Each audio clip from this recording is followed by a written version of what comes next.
લાખણી અને ધાનેરા તાલુકાના ખેડૂતોને પડતી મુશ્કેલીઓને લઈને ખેડૂતો પાલનપુર કલેક્ટર કચેરીએ પહોંચ્યા હતા. ધાનેરા અને લાખણી તાલુકાના આગથળાથી ધાનેરા સુધીના રોડની હાલત છેલ્લા 3 વર્ષથી બિસ્માર છે. જો કે આ રોડનું કામ તો મંજૂર થયું છે, પરંતુ આગથળાથી ધાનેરા સુધીના રોડનું કામ ધીમી ગતિએ છેલ્લા 1 વર્ષથી ચાલી રહ્યું છે.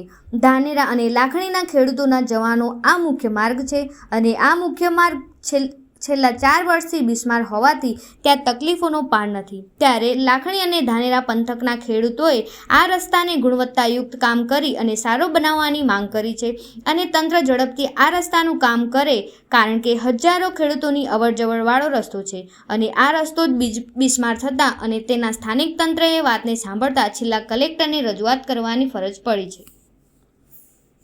અગાઉ પણ ખેડૂતો આ રસ્તાને લઈને આંદોલન કરી ચૂક્યા છે.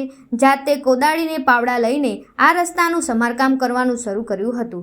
જો કે આ રસ્તો છેલ્લા 1 વર્ષથી ન બનતા આખરે ખેડૂતોએ કોદાળી અને પાવડા પકડવાની ફરજ પડી હતી, પરંતુ હજુ પણ તંત્રના પેટનું પાણી હાલતું નથી અને રસ્તાનું કામ થતું નથી. ત્યારે રસ્તાને લઈને કલેક્ટરને રજૂઆત કરી છે. સાથે સાથે વરસાદની ખેડૂતોને મગફળીના પાકમાં કરોડો રૂપિયાનું નુકસાન થયું છે અને આ નુકસાનનું સર્વે અને સહાય માટે પણ ખેડૂતોએ આજે માંગ કરી છે અને જો તેમની માંગણીઓ નહીં સ્વીકારાય તો આ આગામી સમયમાં ખેડૂતો ઉગ્ર આંદોલન કરશે તેવી ચીમકી ઉચ્ચારી છે.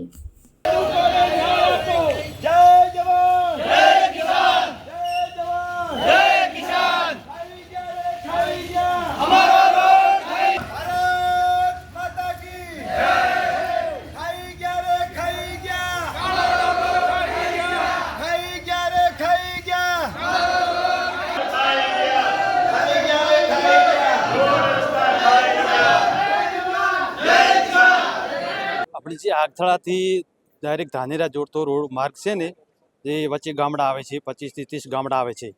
તે ધુણસોલ છે, ચકરા છે, ડોડણા છે, મટુ, ત્રોબા, સરાલ, એને રસ્તો જર્જરિત હાલતમાં બહુ લાંબા સમયથી છે. ખાસી રજૂઆતો કરી પણ કોઈ રોડનો ઉકેલ સારી રીતે કામ થતું નથી.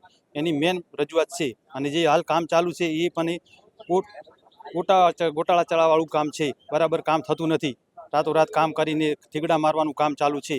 અમારે ધાનેરાથી આગથળાનો જે રોડ છે 25 કિલોમીટર, એ રોડ પાસ થયાને 1 વર્ષ થઈ ગયું છે. હવે અમારે એવું કહેવા બધા ખેડૂતો આવેદનપત્ર આપવા આવ્યા છે કલેક્ટરમાં કે અમારે જે ખાડા અને જે હતું એવું જ રાખે. ધોરાવાળો ઇલાકો અમારે, બરાબર, રેતાળ બધી ઇલાકો, એટલે ત્યાં જે ટેકરા તોડવાનો હાલમાં એ ના પાડે. કોન્ટ્રાક્ટર બીજા અમે બોલાવ્યા, ત્યાં બધાને સાહેબ બોલાવ્યા હતા થરાદથી ઓફિસેથી, એ બધા ના જ પડે કે અમારે આમાં કંઈ એવું છે જ નહીં તોડવાનું. અને એ સાઈડનો જે રોડ જૂનો છે એ તો એ રાખવાના જ છે અને સાઈડ જ બોધવાના, પથ્થરથી 2 સાઈડ 7-7 ફૂટનો, અને વચ્ચેનો 7 ફૂટ છે એ તો રાખવાનો જ છે. એટલે એના માટે અમે અહીંયા કલેક્ટર સાહેબને મળવા આવ્યા હતા. એ હાલમાં એ કામ જો પૂરું ન કરે તો અમે 15મી ઓગસ્ટ આવે છે ત્યારે ઝંડા સાથે કલેક્ટર સાહેબનો જ્યાં પણ કાર્યક્રમ હશે ત્યાં અમે ત્યાં જઈને પાછી રજૂઆત ન કરવી પડે, એટલે અમારું આ કામ મસ્ત રીતે થાય એ ટકોર કરવા માટે આવ્યા છીએ.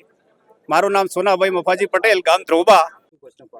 આજે અમે ખેડૂતો ભેગા થઈ અને અહીંયા કલેક્ટર કચેરી આવ્યા છીએ, કારણ કે અત્યારે ઉનાળાની સિઝનમાં કમોસમી વરસાદો થયા હતા.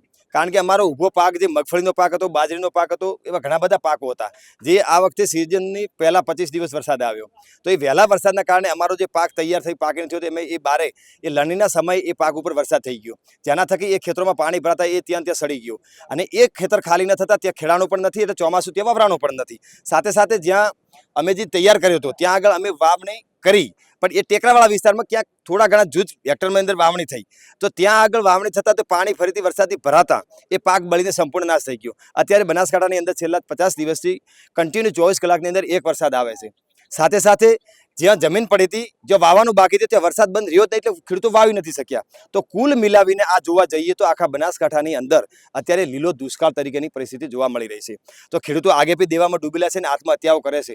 તો સરકારશ્રીને એક નમ્ર વિનંતી કે બનાસકાંઠા જિલ્લાને એક અલગથી પેકેજ, સહાય પેકેજ જાહેર કરી અને આ મરતા ખેડૂતોને બચાવે અને થોડા અંશે જ્યાં ક્યાંક એની સહાયની જોગવાઈ થાય તો આ ખેડૂત પાસે આગળની શિયાળુ સિઝનની તૈયારી કરી શકે છે.